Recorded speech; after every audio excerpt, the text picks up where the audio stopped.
hemos estado hablando acerca de el libro de Esther y cada semana hemos estado tocando un capítulo que nos ha dejado mucho aprendizaje. Y solamente a manera de introducción, yo quiero hablar de los 4 personajes principales: un rey Asuero, un rey del imperio persa, un imperio vasto, grande, extenso, que incluso podemos encontrar mucha bibliografía hasta el tiempo actual sobre esta cultura. Y este imperio era un imperio enorme. Este rey Asuero pues no era muy dado a la cordura, sino que pues siempre podemos ver algún tipo de situación en donde sus decisiones no eran muy atinadas o muy acertadas. Pero también podemos ver que parte de esas decisiones es traer al poder al villano de esta historia, que es... creo que los del primer servicio hicieron la tarea, los del segundo no, Amán, ¿verdad? Y cuando vemos a Amán, el villano de esta historia, podemos ver entonces a un amalecita, pues como entendemos en la palabra de Dios, los amalecitas siempre han sido contrarios o enemigos al pueblo de Israel, y conforme la historia va caminando, entonces podemos entender que Amán, lleno de ira, lleno de rencor, al ver a un judío que no se arrodilla, que no se postra delante de él, entonces pide al rey que se le conceda el poder iniciar con un genocidio del pueblo judío. Y bueno, en el capítulo 2 también se nos habla de una muchacha llamada Esther, una muchacha judía que llega a ser reina entonces, ya que la reina saliente Basti no se presenta delante del rey y es quitada entonces como esposa de Asuero, y Esther, por medio de la selección entre 400 muchachas hermosas, Esther es llevada y puesta como reina del rey Asuero. Pero también podemos ver a Mardoqueo, el primo de Esther, que funge como un padre adoptivo y lleva entonces las riendas de la educación de Esther. Y podemos ver entonces que Mardoqueo, según narra la historia en base a los capítulos que hemos visto, es una persona que tiene una mente con convicción, tiene una mente o una conducta atinada, y eso es con lo que yo quisiera comenzar el día de hoy hablándote en esta mañana. La pregunta es, iglesia, ¿qué podemos aprender de Mardoqueo? Porque el capítulo 6, para que lo podamos entender, debemos de hablar un poco del pasado de Mardoqueo en los capítulos anteriores. Número 1, lo que yo puedo ver de Mardoqueo es que, a pesar de que en el capítulo 2, en el versículo 5, se me dice que viene del linaje de Benjamín y que ha sido transportado de Jerusalén con los cautivos que fueron llevados con Jeconías, rey de Judá, y ahora Mardoqueo está en medio de un imperio persa, él sigue teniendo al Dios de Israel como su Dios. Y eso me llama la atención. Y quiero decirte algo más. Mardoqueo, teniendo como su hija adoptiva a Esther, es llevada, es quitada de su tutela y llevada entre 400 mujeres, pongámosles nombre, pongámosles doncellas, para que participe entonces en el nuevo concurso para elegir la reina que estará junto con el rey Asuero. Ahora, imagínate no solo eso, sino que también podemos ver a un Mardoqueo diciéndole: por favor, Esther, capítulo 2, versículo 10. Por favor, Esther, no declares, por favor, quién es tu pueblo ni tu parentela. Eso es lo que me dice el versículo 10 del capítulo 2. Esther no declaró cuál era su pueblo ni su parentela porque Mardoqueo le había mandado que no lo declarase. Entonces podemos ver que Mardoqueo era un hombre previsorio, estaba firme en lo que creía, ¿sí o no? Y además de eso podemos ver que estaba guiando a su hija adoptiva, Esther. Pero al llegar al capítulo 5, entonces como que la balanza no se inclina muy favorablemente para la vida de Mardoqueo. Y es porque cuando vemos capítulo 5, versículo del 10 al 14, dice la palabra: pero se refrenó Amán y vino a su casa y mandó a llamar a sus amigos a Zeres, su mujer, y refirió a Amán la gloria de sus riquezas y la multitud de sus hijos y todas las cosas con las que el rey le había engrandecido y con que le había honrado sobre los príncipes y los siervos del rey. Y añadió Amán: también la reina Esther a ninguno hizo venir con el rey al banquete que ella dispuso, sino a mí. Y también para mañana estoy convidado por ella con el rey. Pero todo esto de nada me sirve cada vez que veo al judío Mardoqueo sentado a la puerta del rey. Y le dijo Zeres, su mujer, y todos sus amigos: hagan una horca de 50 codos de altura y mañana di al rey que cuelguen a Mardoqueo en ella.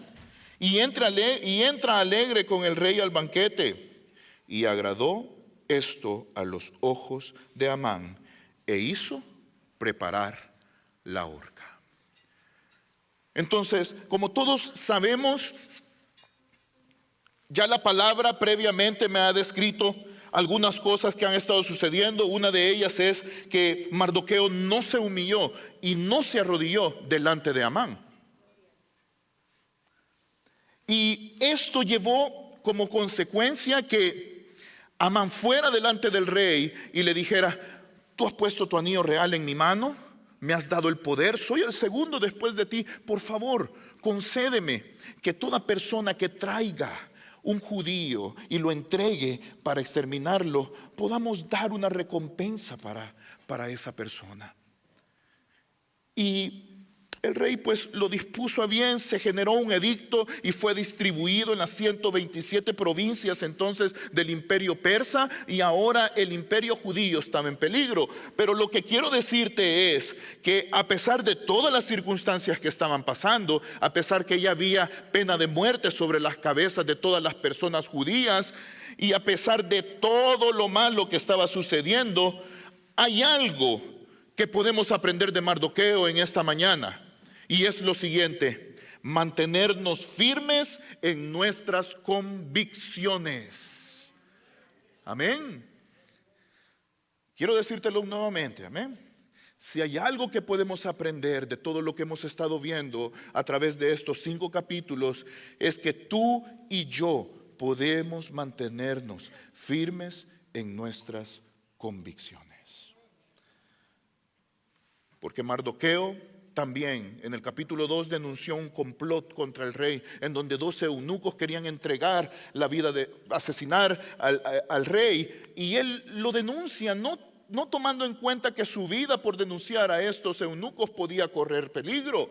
Pero él, lleno de convicción y creyendo en que era lo mejor hacerlo, lo podemos ver en el capítulo 2, en los últimos versos. También en el capítulo 3 podemos ver que él no se humilla ni se arrodilla frente a Amán. Y en el capítulo 4, a pesar de haber una sentencia de muerte sobre todo el grupo o los ciudadanos judíos que vivían en Persa, Mardoqueo rasga sus vestiduras, se ponen nuevas vestiduras semejantes a las de un costal, un saco. Se llena de ceniza, de cilicio, y se presenta delante de la puerta del rey. Entonces, ¿quién en sus 5 sentidos, hermanos, teniendo una pena de muerte y sabiendo que ese era un acto que denotaba el luto, el lamento y significaba estar delante de Dios en medio de un corazón que está pidiendo por algo en específico, se iba a presentar delante de la puerta del rey? Entonces, lo que podemos aprender de Mardoqueo es que nosotros también podemos permanecer firmes en nuestras convicciones. Y no en la convicción, no en las convicciones terrenales, que si bien es cierto, pues hay algunas que otras que son muy buenas, pero ¿qué tal cuando nosotros mantenemos firme nuestra vida en las convicciones que esta palabra de Dios, que este libro ha puesto para ti y para mí? Porque si bien es cierto, la palabra en muchas ocasiones nos dice cosas que muchas veces la tomamos con amor y nos encanta, pero por ejemplo, la palabra de Dios nos dice: vosotros sois la sal de la tierra, vosotros sois la luz del mundo. Pero eso significa que Cristo en nosotros puede llevar a través de nuestras vidas luz a donde hay oscuridad. Pero para hacer eso, nosotros tenemos que tener convicción en lo que hay acá. El día de hoy quiero hablarte de qué es la convicción. Y si tuviéramos que definir la palabra convicción, yo la definiría como una idea que está fuertemente adherida, que está fuertemente pegada o unida en el pensamiento de nuestras vidas, de tal forma que nosotros la podemos volver una acción. ¿Sí me doy a entender? Quiero definirte nuevamente lo que es convicción. Es una idea que está fuertemente adherida a mi pensamiento, de tal manera que se convierte en una acción. ¿Qué es lo que estoy diciendo? Que cuando yo creo, por ejemplo, que Jesús es el Hijo de Dios, yo voy a vivir creyendo de tal manera de que mis acciones puedan reflejar que Jesús es el Hijo de Dios. Y quiero ponerte otro ejemplo. Y perdónenme por favor que me ponga de ejemplo. Cuando en mi país, El Salvador, hablábamos de esta forma, hablando de uno mismo, decíamos: el burro por delante. Pero hoy pues quiero omitir ese dicho y quiero comentarte algo que sucedió en mi vida. A la edad de 18 años se me había puesto una idea, se había adherido a mi vida una idea, estaba metida en mi cabeza, y esa idea era de querer ser un médico. Tanto así que mis acciones empezaron a buscar el ser médico. Busqué una universidad, platiqué con mis padres. Ya cuando estaba a punto de salir de la escuela donde estudiaba, yo ya tenía una universidad, ya estaba todo planificado, y esa idea era el motor de lo que yo quería. Llevaba consigo pues acciones en mi vida. Tanto así que pues entro a la universidad, pero sucede algo. En el tercer año de medicina, pues las cosas iban un poquito bien, podríamos decir, porque yo ya estaba experimentando lo que significa estudiar para la medicina. Y en el cuarto año, pues cuando ya uno está en el área hospitalaria y empieza a hacer guardias o turnos que a veces podían ser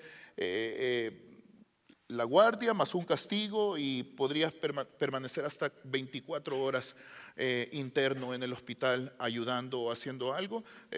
Bueno, eso sucedía.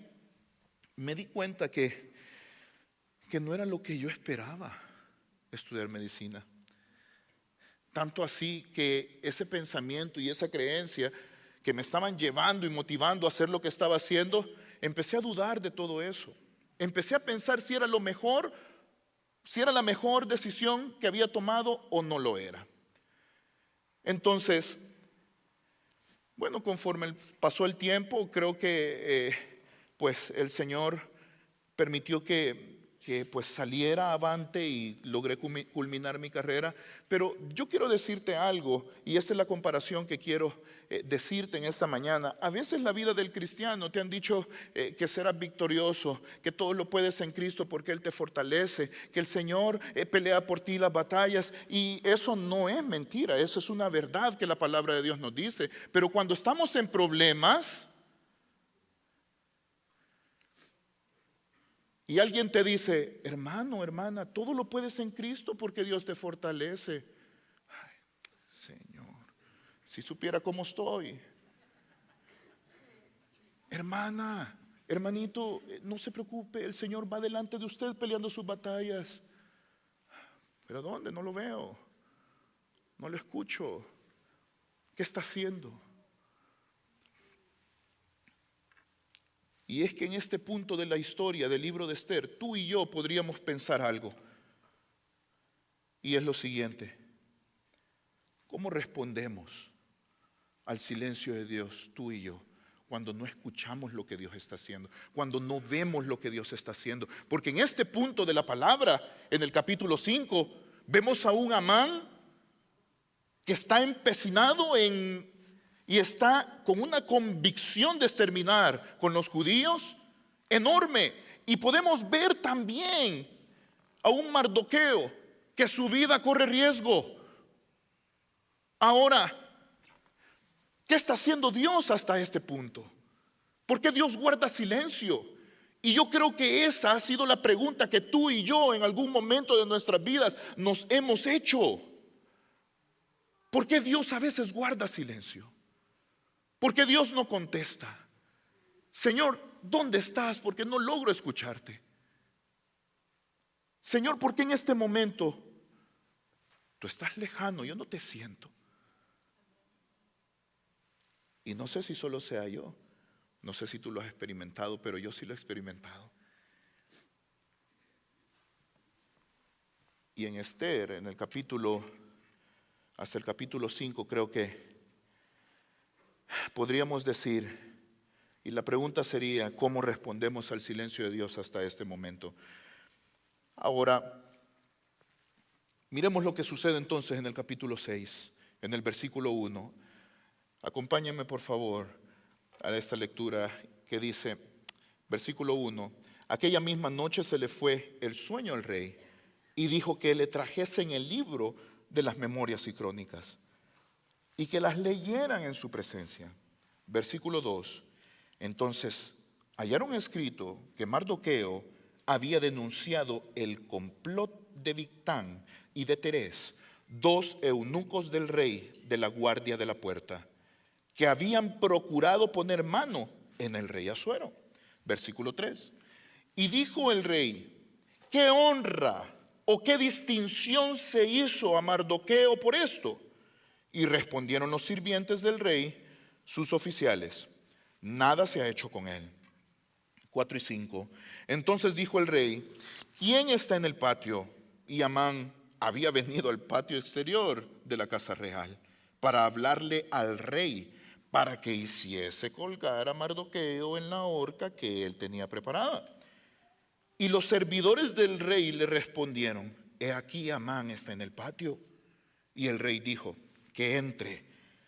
Entró pues Amán y el rey le dijo, ¿qué se hará al hombre cuya honra desea el rey? Y dijo Amán en su corazón, o sea, en su pensamiento, ¿a quién deseará el rey honrar más que a mí? Y respondió Amán al rey, para el varón cuya honra desea el rey, traigan el vestido real de que el rey se viste, y el caballo en el que el rey cabalga, y la corona real que está puesta en su cabeza. Ahora, hasta este punto, podemos ver que el rey en una noche de insomnio, cuando no podía dormir, le dice a sus sirvientes, tráiganme el libro de las crónicas, que era un libro que la mayoría de reyes tenían, y en ese libro estaban contenidos todos los sucesos importantes que acontecían en la ciudad. Pero yo quiero decirte que cuando hemos estado predicando esta historia y estos capítulos, en la tercera semana que nosotros predicamos, dijimos que entre el reinado, cuando Esther comienza a reinar y sucede que Mardoqueo no se arrodillaba delante del rey, hay un periodo de 4 a 5 años. Que alguien me explique, por favor, porque el rey tenía insomnio, no podía dormirse. Pide el libro de las crónicas y justamente abre el libro en donde estaba el suceso de que Mardoqueo había denunciado que 12 eunucos querían atentar contra su vida. Ahora quiero hacerte una pregunta. ¿Esta es casualidad o es la voz de Dios en acción? Porque a veces en nuestra vida pensamos que no está sucediendo nada. Pensamos que Dios está en silencio. Pensamos que Dios no ha respondido. Pensamos que Dios simplemente se ha olvidado de ti y de mí. Pero no sabemos que Dios ya está preparando un plan hermoso, un plan perfecto para bendecirte, para recordarte que Él nos ama y que Él dio a su Hijo unigénito para que todo aquel que en Él crea no se pierda, mas tenga vida eterna.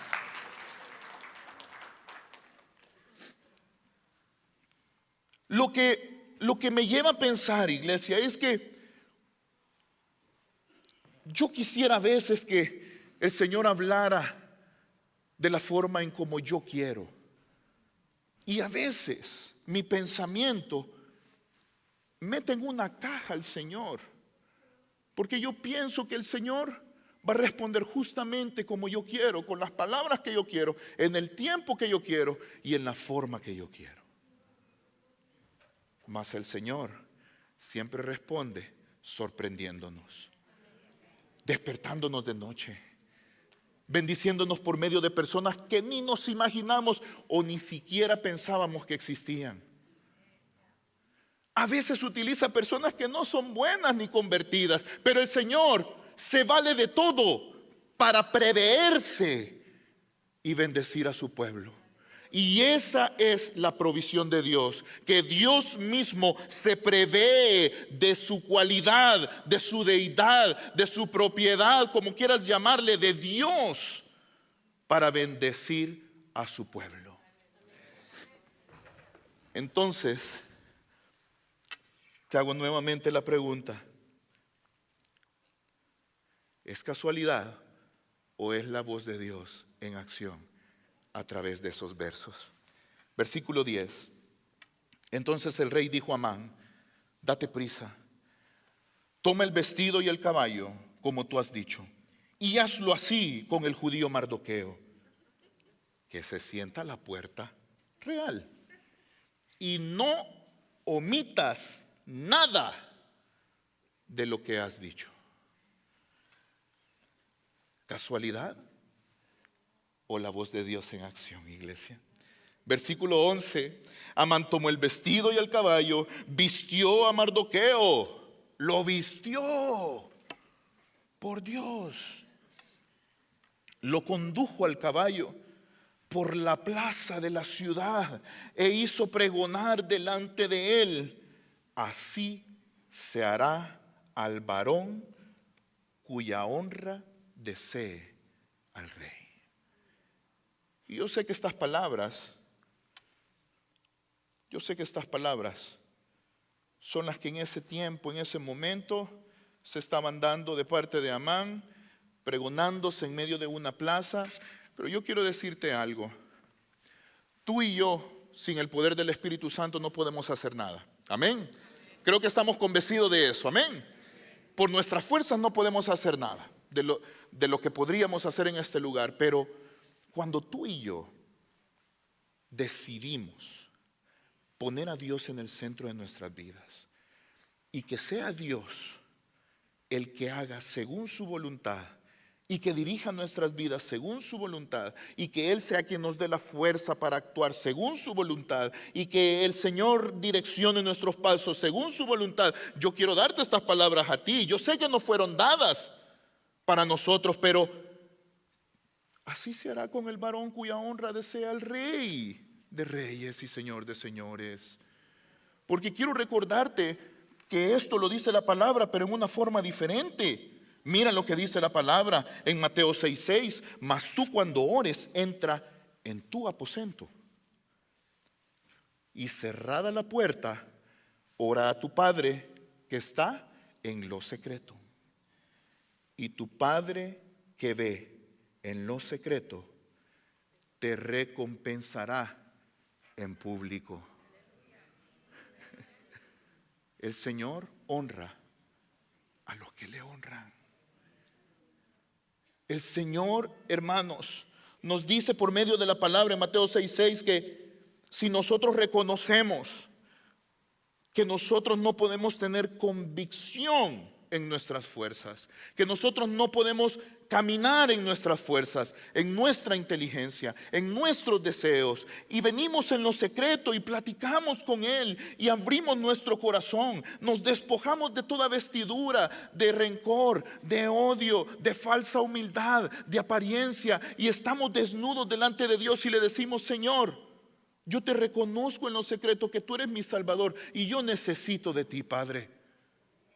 Él, en lo público, pondrá un testimonio delante de los demás.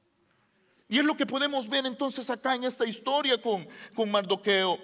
Mardoqueo reconoció a Dios en público. Él no se arrodilló delante de la autoridad en ese tiempo, que era Amán. Pero después podríamos decir, bueno, se lo ganó por arrogante. No se inclinó delante de la autoridad, qué arrogante. Pero podemos ver, hermanos, que el corazón de Amán estaba completamente alejado de tener a Dios como el centro de su vida.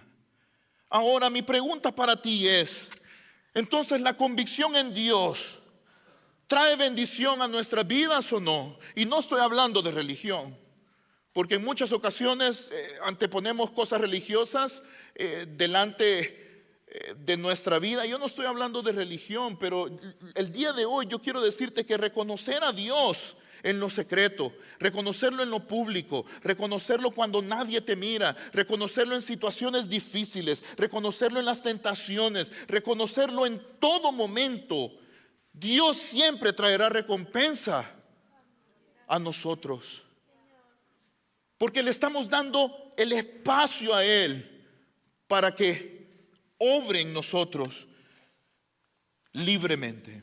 Ahora, mira el capítulo 6, versículo 13. Contó luego Amán a Zeresh, su mujer, y todos sus amigos, todo lo que había acontecido. Entonces le dijeron sus sabios y Zeresh, su mujer: si la descendencia de los judíos es ese Mardoqueo, ¿delante de quién has comenzado a caer? No lo vencerás, sino que caerás, por cierto, delante de él. Versículo 14. Aún estaban ellos hablando cuando los eunucos del rey llegaron apresurados para llevar a Amán al banquete que Ester había dispuesto. Entonces, la pregunta entonces es, ¿cómo puedo tener convicción cuando Dios está en silencio?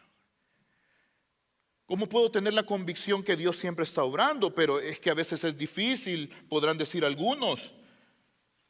A veces trato de entenderlo, yo no entiendo lo que Dios está haciendo en mi vida. Y para introducir 3 pasos, quiero decirte que el día de ayer estaba en una reunión de mujeres. Sí, porque soy pastor, perdónenme, terminé una reunión de mujeres en el campo de Banning. Y viendo algunas de las cosas que ellas están estudiando, hubo algo que me encantó. Decía la predicadora que una persona se acerca a un escultor muy famoso y le pregunta: ¿cómo es que tú haces que una piedra tan pesada, tan robusta, tan tosca, tan áspera, termine siendo la escultura que tú has diseñado. Y en ese momento las personas se agolpan y llegan y pues no pudo obtener la respuesta. Y en otra ocasión llega la misma mujer y le hace la misma pregunta. Y le dice, ¿cómo es que tú puedes lograr lo que estás logrando? Esas esculturas que todos quieren y que todos buscan y que todos quisieran tener en sus casas. Muchas personas famosas te siguen porque tienes el talento de esculpirlas.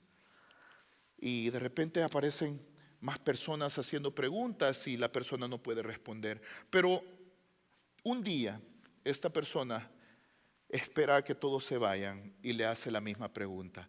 ¿Cuál es tu técnica? ¿Quién te enseñó a hacerla? Y el escultor entonces viene y le dice, bueno, simplemente agarro la piedra, la pongo, agarro mis instrumentos y quito un poquito de aquí y un poquito de allá. Imagínate esa persona que había estado siguiendo a este escultor y recibir ese tipo de respuesta. Y dice, ¿cómo? ¿Pero qué instrumentos usas? ¿Quién te provee los instrumentos? O sea, ¿quién te enseñó? ¿Quién fue tu maestro? ¿Quién te preparó? ¿Qué es lo que estás haciendo? Y le dijo, bueno, mira, ¿ves este caballo hermoso que está como relinchando? Es una piedra hermosa, ¿eh? Sí. Bueno, para tallar su cara, simplemente quité lo que no se le parece a la cara de un caballo. Ay, Señor. Y esas patas que están como en el aire, dando la forma como un relincho, sí, simplemente quité un poquito, que pues no se parecían a las patas de un caballo relinchando. Entonces, devasté un poco y ahora parece las patas de un caballo, el cuerpo de un caballo, y mira qué escultura más hermosa. ¿Qué hubieran hecho ustedes si hubieran sido el entrevistador, hermanos? Quiero decirte que a veces tú y yo le preguntamos al Señor, Señor, ¿qué estás haciendo? ¿Por qué estás haciendo eso? Mas el Señor está quitando un poquito de aquí, un poquito de allá de mi vida. Esto no se parece a Cristo, lo vamos a quitar. Sí, esto no parece a mi hijo, lo vamos a quitar. Sí. Esto, ay Señor, esto es arrogancia, esto no se parece al Hijo de Dios. Vamos a quitar un poquito de aquí y vamos a quitar un poquito de allá. El problema es que yo a veces le estoy preguntando al Señor, Señor, ¿qué estás haciendo? Mas quiero recordarte que en una ocasión el Señor vino y envió al profeta Jeremías y le dijo, ve y baja y ve al alfarero y ahí te hablaré. Y estando el alfarero moldeando entonces una estructura de barro, el alfarero vino y tuvo que romperla para hacerla de nuevo. A veces el Señor quiere que pasemos por pruebas para que en medio de las situaciones en las cuales nosotros nos sentimos rotos, quebrados, destruidos, sin forma y sin convicción, Él quiere mostrarnos que Él está en control de toda circunstancia en tu vida y en mi vida. Amén.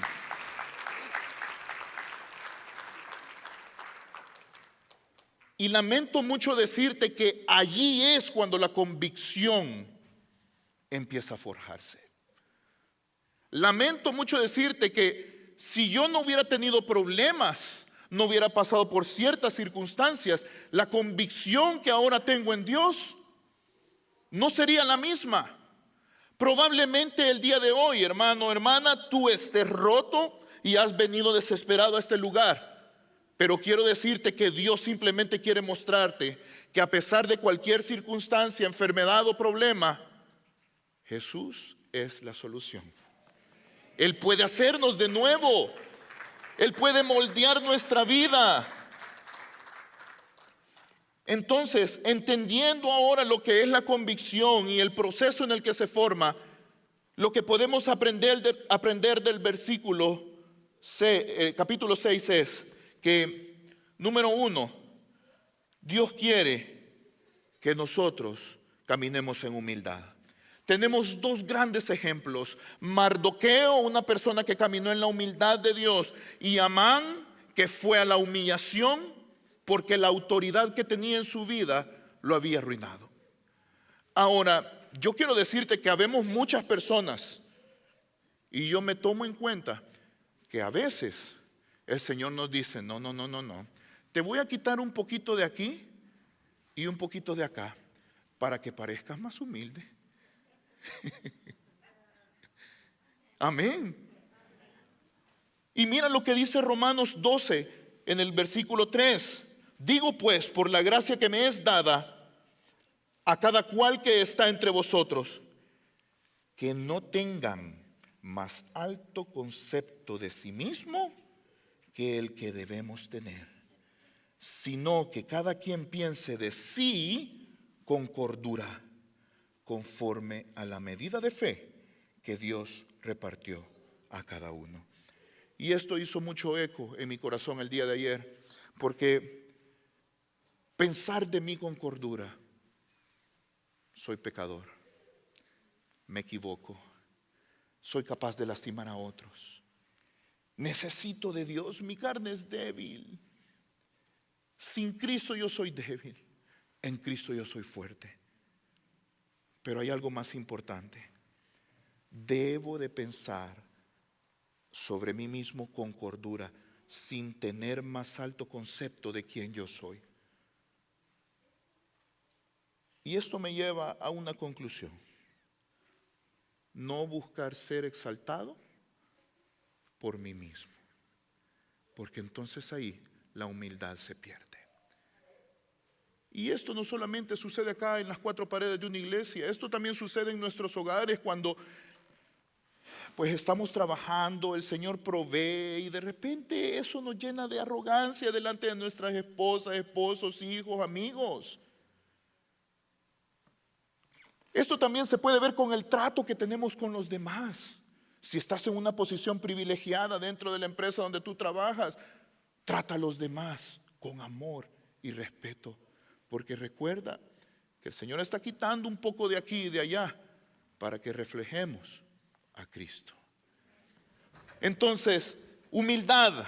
Dios quiere que caminamos en humildad, no en soberbia ni en vanagloria. Número 2, Dios quiere que caminemos en libertad, no en venganza. En Amán podemos ver un corazón lleno de odio que quería venganza, mas en Mardoqueo podemos ver que él caminaba hacia la liberación de su pueblo. Ahora, qué difícil es caminar cuando hay odio. Las cargas son muy pesadas. Qué difícil es caminar cuando estamos en alguna situación no tan buena, en pecados de cualquier tipo. Todos pecamos, pero el Señor quiere que lo que hicimos ayer lo pongamos delante de Él y que tratemos de que su Espíritu Santo haga una obra en nosotros y ya no caer más en eso. Amén. Pero cuando nosotros no venimos delante de Dios y no ponemos nuestras cargas en Él, entonces es ahí cuando comenzamos a caminar cargados, señalados, culpados. Y el Señor no quiere que caminemos con peso. Venid a mí todos los que están cansados y todos los que están turbados, dijo el Señor, y yo los haré descansar. Entonces, mira lo que dice Romanos en el capítulo 12, versículo 19 al 21. No os venguéis vosotros mismos, amados míos, sino dejar lugar a la ira de Dios, porque escrito está: mía es la venganza, yo pagaré, dice el Señor. Así que si tu enemigo tuviere hambre, dale de comer. Si tuviere sed, dale de beber. Pues haciendo esto, ascuas de fuego amontonarás sobre su cabeza. No seas vencido de lo malo, sino vence con el bien. Caminemos en la libertad de Dios. Y por último, la recompensa de Dios es más importante que el respeto del pueblo. Y solo es una comparación, porque qué bonito cuando todos nos amamos, nos respetamos, pero eso es una consecuencia de lo que Dios está haciendo en nosotros. Si tenemos gracia delante de Dios, créeme que una consecuencia de eso será que tendremos gracia y respeto delante de los hombres. Entonces, estas tres cosas, hermanos, es lo que el Señor en esta tarde, sí, a las 12, ya hace hambre, prometí que iba a terminar a las 2, pero fui muy rápido. El Señor tiene para ti. Él quiere quitar un poco del exceso de nuestras vidas que no nos hacen parecer que somos un reflejo de Cristo. Y yo quisiera en esta mañana o en esta tarde pedirte que pudieras inclinar tu rostro ahí donde estés. Y vamos a orar al Señor. Vamos a orar para que el que comenzó la buena obra la termine en nosotros. Padre, te damos las gracias, Señor. Gracias, Señor, por tu amor incomparable. Gracias, Señor, por tu Hijo, el cual murió por nosotros. Y gracias, Señor, también por el Espíritu Santo que en esta mañana, Señor, tal vez está haciendo un eco en nuestras vidas. Padre, tú conoces nuestros corazones y tú sabes quienes en algún momento nos hemos frustrado, nos hemos alejado, nos hemos entristecido, Señor, y hemos caminado en base a lo que hemos sentido, lo cual es natural. Pero tú el día de hoy quieres llamarnos a la convicción de que tú estás en control de nuestras vidas. Señor, yo sé que el día de hoy tú quieres llamar vidas, corazones, mentes, pensamientos, no al convencimiento, sino a algo más grande que el convencimiento. Es tener convicción, esa idea que está fuertemente pegada con mis acciones y poder caminar en ti. Esta tarde quisiera preguntarte a ti, iglesia, si hay alguno de nosotros que desee caminar, desee aceptar al Señor como su único y suficiente Salvador. Quisiera preguntar en esta tarde, solo necesito que levantes tu mano ahí donde estés. ¿Hay alguien en este lugar que desee caminar como el Señor, como su Salvador? Solo levanta tu mano ahí donde estés. Solo levanta tu mano ahí donde estés. ¿Hay alguien entre nosotros? ¿Hay alguien entre nosotros? Solo levanta tu mano ahí donde estés. ¿O hay alguien entre nosotros que se alejó de casa por un tiempo, por situaciones o circunstancias que pasaron? Puedo ver su mano, hermana. Puedo ver su mano. Y se alejó de casa, puedo ver tu mano, hermano. Y hoy quieres volver a casa y hoy quieres reconciliar tu relación con el Señor. ¿Hay alguien en medio de nosotros? Solo necesito que levantes tu mano ahí donde estés. Mantengan sus manos levantadas, vamos a llegar a orar por ustedes. ¿Hay alguien en medio de nosotros que quiera reconciliar o que quiera aceptar al Señor? ¿Hay alguien en medio de nosotros? ¿Hay alguien más? Gloria a Dios, puedo ver su mano. ¿Alguien puede llegar a orar por ella, por favor? ¿Hay alguien más entre nosotros? Solo necesito que levantes tu mano. ¿Hay alguien más? Ahora voy a pedirles que nos podamos poner sobre nuestros pies, iglesia, y vamos a orar los unos por los otros. Si tienes a la par a tu esposo, a tu esposa, a tus hijos, tómale la mano y confiesa con tu voz la obra del Espíritu Santo sobre esa persona, sobre tu cónyuge, sobre tu hijo. Tal vez por un tiempo, a veces nos hace falta recordarlo, que el Señor está en control de nuestras vidas, el Señor está en control de nuestras familias, que no importando la circunstancia en la que estemos, Dios probablemente esté en silencio, pero siempre continúa en acción. Oremos juntos. Padre, en el nombre de Jesús venimos y oramos por estas vidas que han aceptado, Señor, caminar contigo. Padre, que ellos puedan reconocerte, Señor, en todo momento, con convicción, Padre, en sus vidas. Ayúdales, Señor, en el caminar. Pon a personas dentro de este lugar que puedan discipularlas y ayudarles, y que ellos puedan entonces conocer al Dios que todo lo cambia, conocer al Dios que todo lo transforma, y escribe su nombre en el libro de la vida. Amén y amén.